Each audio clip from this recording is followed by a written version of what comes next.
South ఇండియాలోనే అతి తక్కువ ధరలకి రత్నాలను అందించే ఏకైక సంస్థ 6JVR. నమస్తే, నేను Keshav. Welcome to Suman TV. ఆంధ్రప్రదేశ్కి టెస్లా మ్యానుఫ్యాక్చరింగ్ ప్లాంట్ రాబోతుందా? దేశంలో ఈ ప్లాంట్ ప్రారంభించేందుకు కావాల్సినటువంటి ప్రణాళికల్ని ఇప్పటికే ఎలాన్ మస్క్ సిద్ధం చేసుకున్నారు. హై లెవెల్ మీటింగ్స్లో వచ్చినటువంటి అష్యూరెన్సెస్ మేరకు ఏపీలో ఇప్పటికే ఆథరైజ్డ్ షోరూమ్స్ కూడా ప్రారంభించే పనిలో టెస్లా ఉంది. ఈ నేపథ్యంలో ప్లాంట్ ఏపీకి వస్తుందనేటువంటి ప్రచారం జోరుగా సాగుతుంది. ఇందులో నిజమెంత, అసలు ఏపీకి వచ్చేటువంటి అవకాశాలు ఎంతవరకు ఉన్నాయి? ఈ అంశాన్ని విశ్లేషించేటువంటి ప్రయత్నం చేద్దాం. మనతో పాటు తెలుగుదేశం పార్టీ వాణిజ్య విభాగం ఉపాధ్యక్షులు కిరణ్ కలపాల గారు ఉన్నారు. కిరణ్ గారు నమస్కారం. నమస్తే అండి. టెస్లాకి ఒక బ్రాండ్ వాల్యూ ఉంది, వరల్డ్ వైడ్గా ఒక ఇమేజ్ ఉంది. ఎవరు ఊహించని విధంగా ఇండియా రావాలంటే 2014లో ఒకసారి ట్రయల్స్ వేశారు. అప్పుడు ఉన్నటువంటి ట్యాక్సేషన్, రకరకాల ఇష్యూస్, ఇవన్నీ రీజన్స్ పెట్టి ఆగిపోయింది. ఇప్పుడైతే 100% వచ్చేస్తుందనే సంకేతాలు ఉన్నాయి. రేస్లో చాలా రాష్ట్రాలు ఉన్నాయి. ఆంధ్రప్రదేశ్కి వచ్చేస్తుంది అని ప్రచారం కూడా జోరుగా సాగుతుంది. ఏంటి అసలు ఎంతవరకు పాసిబిలిటీస్ ఉన్నాయి? ముందుగా మనం టెస్లా గురించి చెప్పుకోవాలంటే అండి, ఎలాన్ మస్క్ తను సరిగ్గా 10 సంవత్సరాల క్రితం, అంటే చాలా మందికి తెలియదు, అంటే ఈ ఫేస్బుక్ జోకర్బర్గ్ కానివ్వండి, బిల్ గేట్స్ అంటే అందరికీ తెలిసిందే. అందులో చంద్రబాబు నాయుడు గారి వలన తెలుగు రాష్ట్రాల్లో ప్రతి ఒక్క తెలుగోడికి బిల్ గేట్స్ అంటే తెలుసు, బిల్ క్లింటన్ అంటే తెలుసు. అంటే వాళ్ళని అంత సుపరిచితం చేశారు చంద్రబాబు నాయుడు గారు. తర్వాత గత 20 సంవత్సరాల్లో గూగుల్ కానివ్వండి, ఫేస్బుక్ కానివ్వండి, బిల్ గేట్స్ కానివ్వండి, వీళ్ళందరూ ప్రపంచంలోనే నంబర్ 1 బిలియనీర్స్ అయిపోయారు మన ఇండియాలో ముఖేష్ అంబానీ లాగా. సో గత 10 ఏళ్లలో ఎలాన్ మస్క్ తను ఏదైతే ఒక టెస్లాని తీసుకొచ్చి ఈరోజు ఒక గేమ్ చేంజర్, వరల్డ్లోనే గేమ్ చేంజర్, వరల్డ్లోనే నంబర్ 1 ఈ రోజున. సో తను తీసుకునే నిర్ణయాలు అంటే, ఇప్పుడు ప్రతి దేశం కూడా ఫ్యూయల్ మీద యుద్ధాలు చేయాల్సిన ఆవశ్యకత ఏర్పడిన రోజుల్లో అమెరికాలో కూడా ఇంకా స్టిల్ అండర్ గ్రౌండ్ ట్యాంకుల్లో రాబోయే 50 సంవత్సరాలకి సరిపడా ఫ్యూయల్ నిల్వలు ఉన్నాయండి. ఎందుకంటే రేపొద్దున ఇరాక్తో కానీ, ఇరాన్తో కానీ యుద్ధం జరిగితే మళ్ళీ రేపొద్దున అమెరికాకి వాళ్ళు ఏంటంటే అగ్రరాజ్యం, ఆ మాత్రం స్టోరేజ్ ట్యాంక్స్ పెట్టుకోవాల్సిందే. యుద్ధం వచ్చి రేపొద్దున ఇబ్బంది పడాల్సి వస్తే ఆ టైంలో ఎలాన్ మస్క్ ఎంట్రీ అనేది నిజంగా వండర్ఫుల్ అండ్ గేమ్ చేంజర్ అండి. అలా ఈ రోజున యుఎస్లో ప్రతి ఒక్కరు టెస్లా కార్ తీసుకుంటున్నారు. అంటే అది డ్రైవర్లెస్ ఆటోమోటివ్. అంటే మీరు కార్ ఎక్కిన తర్వాత దాంట్లో ఉన్న మెయిన్ ఫీచర్ ఏంటంటే, మీరు కార్ ఎక్కిన తర్వాత దాన్ని సేఫ్ మోడ్లో పెట్టేసి మీరు వర్క్ చేసుకుంటే కూడా వెళ్ళిపోవచ్చు మీరు.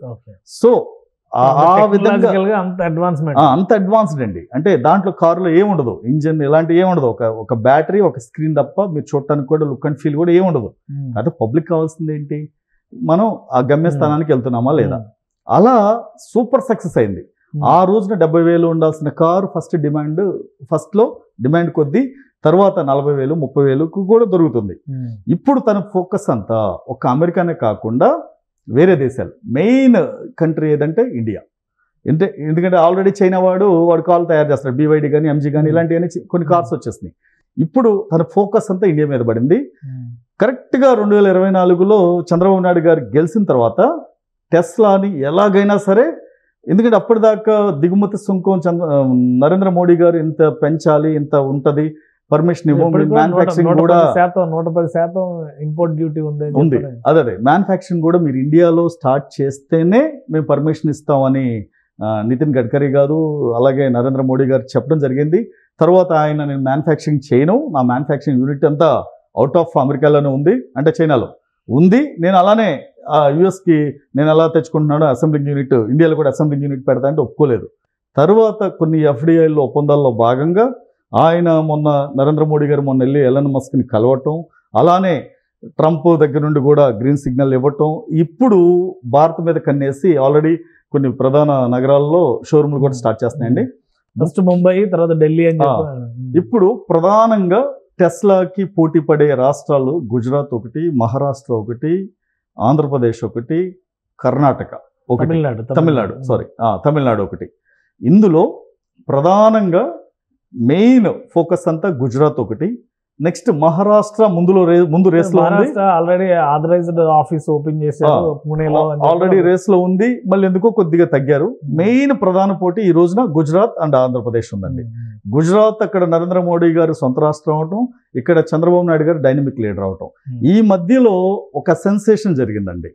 ఏంటంటే అది చంద్రబాబు నాయుడు గారు ముఖ్యమంత్రిగా ఆయన హోదాలో ఆయన ట్రై చేయటమే కాకుండా మొన్న లోకేష్ గారు అమెరికా పర్యటనలో ప్రధానంగా ఫస్ట్ టార్గెట్ టెస్లా మీద పెట్టి వాళ్ళ హెడ్ ఆఫీస్ ఆస్టిన్, టెక్సాస్లో ఆస్టిన్ వెళ్ళి అక్కడ మార్కెటింగ్ హెడ్ వైభవ్ త్యాగి ఆయన్ని కలిసి, ఆయన ఇండియనేనండి, ఆయన కలిసి మాకు రాష్ట్రంలో ఉన్న వనరులు ఫెసిలిటీస్, మేము ఇచ్చే గవర్నమెంట్ నుండి ఇచ్చే లాభాలు, మీకు ట్యాక్స్ బెనిఫిట్స్ ఇవన్నీ చెప్పి, బెనిఫిట్స్ అన్ని చెప్పి ఆయన ఒప్పించడం జరిగింది. ఇప్పుడు ఫైనల్గా టెస్లా అధికారికంగా నెల్లూరు జిల్లాలో లాంచ్ అవబోతుంది. అంటే నెల్లూరు కన్ఫర్మ్ చేసి డెఫినెట్ గానండి. నెల్లూరు జిల్లాలో శ్రీ సిటీకి దగ్గరగా, నాయుడుపేటకి దగ్గరలో టెస్లా అనేది భారీ ప్రాజెక్ట్ ఒకటి రాబోతుంది. ఇది 100% 150% జరిగి తీరుతుంది. పక్క అండి ఇన్ఫర్మేషన్. ఏంటి ఆంధ్రప్రదేశ్ ఉన్న అడ్వాంటేజ్ అండి? ఎందుకంటే ఆంధ్రప్రదేశ్ ఆథరైజ్డ్ ఆఫీస్ లేదా రిజిస్టర్డ్ హెడ్ ఆఫీస్ అని పూణేలో రిజిస్టర్ చేశారు. ఫస్ట్ షోరూమ్ ముంబైలో స్టార్ట్ చేస్తున్నారు, ఢిల్లీలో స్టార్ట్ చేస్తున్నారు. సో వాటికి ఉన్న ఫ్లెక్సిబిలిటీస్ ప్రకారం చూస్తే మహారాష్ట్ర ఒక చాయిస్ అవ్వచ్చు. గుజరాత్ మీరు అన్నట్టుగా ఆల్రెడీ టాటా ఉంది, ఇంకా అక్కడ పెద్ద కంపెనీలు కొన్ని, వర్క్స్ వ్యాగన్ కూడా మహారాష్ట్రలో ఉన్నట్టుంది. సో అంటే ఇవన్నీ అక్కడ కంపెనీలు ఉన్నాయి. గుజరాత్ రేస్లో ఉన్నది. ఆంధ్రప్రదేశ్లో మ్యానుఫ్యాక్చరింగ్ ముఖ్యంగా చూస్తే మనకి ఇసుజు ఒకటి, కియా మోటార్స్ ఒకటి కనిపిస్తుంది.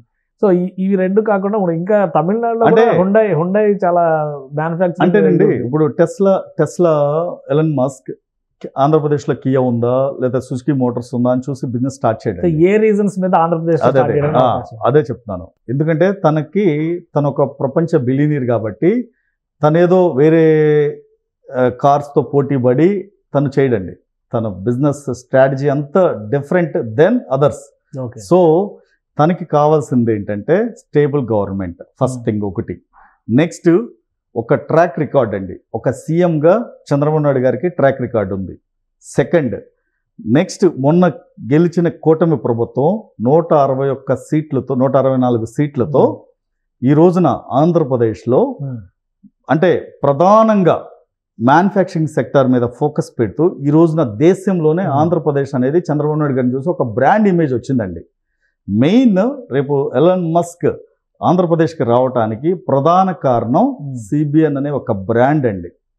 ఎందుకంటే సిబిఎన్ అనే బ్రాండ్ ఒకటి. నెక్స్ట్ చంద్రబాబు నాయుడు గారు టెస్లా కార్ పెట్టడం అంటే ఈ ఏపీలో స్టార్ట్ చేయటం వలన టెస్లాకి వచ్చే ప్రమోషన్ అండి.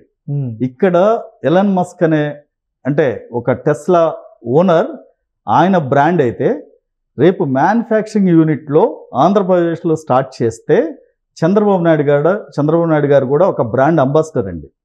ఈ రోజున కియా అనంతపూర్లో పెట్టినప్పుడు అంటే ఇప్పుడు ఫుల్ ఫ్లెడ్జ్డ్ మ్యానుఫ్యాక్చరింగ్ యూనిట్ అవుతుందా లేదంటే మీరు అన్నట్టుగా చైనా నుంచి దిగుమతులు లేదండి. ఫస్ట్ 2 యూనిట్ ఈస్ట్ కోస్ట్ దగ్గర అంటే ఫస్ట్ 2 years మాత్రం ఒకటే చెప్పారండి. వాళ్ళకున్న పరిమితులను బట్టి అనుమతులను తీసుకుని ఫస్ట్ 2 years అయితే విడిభాగాల పరికరాలన్నీ తీసుకుని అసెంబ్లింగ్ యూనిట్ స్టార్ట్ చేయటం. రేపు రాబోయే 2 ఏళ్లలో మ్యానుఫ్యాక్చరింగ్ యూనిట్ కూడా పెట్టి ఇక్కడ నుండే ఈసారి చైనాలో యూనిట్లు క్లోజ్ చేసి ఆంధ్రప్రదేశ్ నుండే ప్రపంచం మొత్తం టెస్లా కార్స్ ఇక్కడ నుండే వెళ్ళాలి. ఇప్పుడు అనంతపూర్ కియా కార్స్ కనుక ఇక్కడ స్టార్ట్ చేసి మ్యానుఫ్యాక్చరింగ్ యూనిట్ ఇక్కడ సూపర్ సక్సెస్ అయ్యి ఇక్కడ నుండి వేరే కంట్రీస్కి ఎలా వెళ్తున్నాయో సేమ్ టెస్లా కార్స్ కూడా అంతేనండి. దీనికి బ్రాండ్ అంబాసిడర్ ఎవరంటే నారా చంద్రబాబు నాయుడు గారు. తర్వాత కియా మోటార్స్ కి సంబంధించినటువంటి ల్యాండ్ దగ్గరే కొంత ల్యాండ్ ఉంది, అక్కడ పెట్టొచ్చు అని ఒక చర్చ జరిగింది. 2-3 ఆప్షన్స్ డిస్కషన్ జరిగింది. కియా మోటార్స్ కూడా ఆల్రెడీ ఎలక్ట్రిక్ వెహికల్స్ అనేటువంటి దీంతోనే ప్లాట్ఫామ్స్ డెవలప్ చేశారు కాబట్టి అవన్నీ దగ్గర ఉంటే బెటర్ అని ఒక డిస్కషన్. ఇప్పుడు నెల్లూరు ఆప్షన్ తీసుకోవడానికి రీజన్ ఏమైనా ఉందా? నెల్లూరు ఆప్షన్ తీసుకోవడానికి ఏంటంటే రేపు నెల్లూరు కృష్ణపట్నం పోర్టు దగ్గరగా ఉండటం, అలానే శ్రీ సిటీ ఒక mega unit manufacturing unit hub అక్కడ దగ్గరగా ఉండటం, అలానే నాయుడుపేట అక్కడ ల్యాండ్ కావాల్సినంత ల్యాండ్ ఉండటం, అలానే చెన్నైకి ఈ నాయుడుపేట దగ్గరగా ఉండటం, ఇవన్నీ కలిసి వచ్చే అంశాలండి. తర్వాత జాగ్రఫీ పరంగా అది ఒక అడ్వాంటేజ్ ఉన్నటువంటి లొకేషన్. డెఫినెట్గా అడ్వాంటేజ్ అండి. రేపు పొద్దున అక్కడి నుండి రేపొద్దున విడిభాగాలు కానివ్వండి, కార్స్ కానివ్వండి, తయారైన కార్స్ మీకు సీ ద్వారా ఎక్స్పోర్ట్ చేయడానికి తను వేరే కంట్రీస్, అంటే ఇప్పుడు ఇండియా మీద ప్రధాన ఫోకస్ అండి, తరువాత వేరే చిన్న చిన్న కంట్రీస్ మీద కూడా ఫోకస్ పెట్టాలంటే డెఫినెట్ గా ఆంధ్ర అనేది హబ్ అవుతుందండి.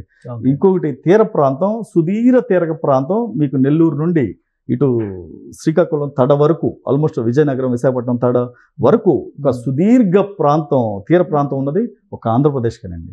ఇది కూడా ప్రధాన అడ్వాంటేజ్ అండి. ఇప్పుడు టెస్లా రావడానికి కూడా ఈ తీర ప్రాంతం, అలానే నారా చంద్రబాబు నాయుడు గారు, నారా లోకేష్ గారు మొన్న వెళ్ళి ప్రజెంటేషన్ ఇవ్వటం, ఇక్కడ ఆంధ్రప్రదేశ్లో ఉన్న వనరులు, కష్టపడే తత్వం, తెలుగువారంటే ఎలాన్ మస్క్ ఒక అపారమైన గౌరవం, ప్లస్ అది కాకుండా చంద్రబాబు నాయుడు గారు అంటే విపరీతమైన అభిమానం, ఇవన్నీ కలిపి టెస్లా ఆంధ్రప్రదేశ్ రావడానికి ప్రధానమైన అంశం. అఫీషియల్ గా ఎప్పటిలాగా అనౌన్స్మెంట్ వచ్చే అవకాశం అంటే అఫీషియల్ గా అంటేనండి, ఇప్పుడు ఆల్రెడీ టాక్స్ అయిపోయినాయి, ల్యాండ్ చూశారు ఆల్రెడీ, ఇది ఇంటర్నల్ గా ల్యాండ్ విజిట్ కూడా జరిగిందండి. ల్యాండ్ విజిట్ జరిగింది, వాళ్ళు ఆల్రెడీ చూశారు. చూసిన తర్వాత ఇక్కడ ఒకటేనండి నమ్మకం. ఇన్వెస్ట్మెంట్ అంటే ఒక వేరే కంట్రీ నుండి ఎలాన్ మస్క్ వచ్చి ఆంధ్రప్రదేశ్లో పెట్టుబడి పెట్టాలంటే నమ్మకం. ఆ నమ్మకం కలిగించే వ్యక్తులు ఎవరండి? నారా చంద్రబాబు నాయుడు గారు. ఎందుకంటే ఆయనకున్న ఇమేజ్ అనండి, ఆయనకున్న బ్రాండ్తోనే టెస్లా కాదు, రేపొద్దున మైక్రోసాఫ్ట్ తీసుకొచ్చి అమరావతిలో ఆఫీస్ పెట్టినా ఆశ్చర్యపడే అవసరంలా. ఎందుకంటే రేపొద్దున వారన్ బఫెట్ ఆయనైనా సరే ఆ వాల్మార్ట్ గ్రూప్ని తీసుకొచ్చి ఆంధ్రప్రదేశ్లో పెట్టినా ఆశ్చర్యపడే అవసరంలా. ఎందుకంటే ఆయనకున్న బ్రాండ్ అది. ఆ రోజున 2000 సంవత్సరంలో బిల్ గేట్స్ కోసం ఆయన ఎలా తిరిగాడో, ఈరోజు నారా లోకేష్ అమెరికా వీధుల్లో కానివ్వండి, ప్రపంచ వీధుల్లో అలా తిరుగుతున్నారు రాష్ట్రం కోసం. సో డెఫినెట్గా ఎలాన్ మస్క్ రేపు ఆంధ్రప్రదేశ్లో టెస్లా కంపెనీ పెట్టడం ఖాయం, అది కూడా నెల్లూరు జిల్లాలో నాయుడుపేట దగ్గర.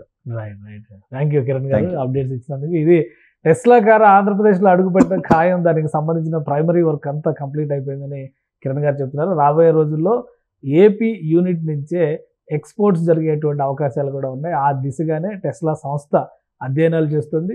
అతి త్వరలో అధికారిక ప్రకటన ఉంటుంది అంటున్నారు. ఇది స్పెషల్ డిస్కషన్. Keep watching.